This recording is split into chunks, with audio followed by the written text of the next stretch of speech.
去维修保养，换下来的这几个配件一定要记得带走，不然你就亏大了。本人每天坚持说车讲车也不容易，麻烦进来的老铁帮本人点点红心，点点关注，你们的支持就是我最大的动力。好了，废话不多说，大家都懂。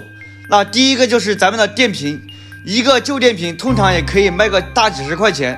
第二就是咱们的3元催化，它里面有贵金属，也非常值钱。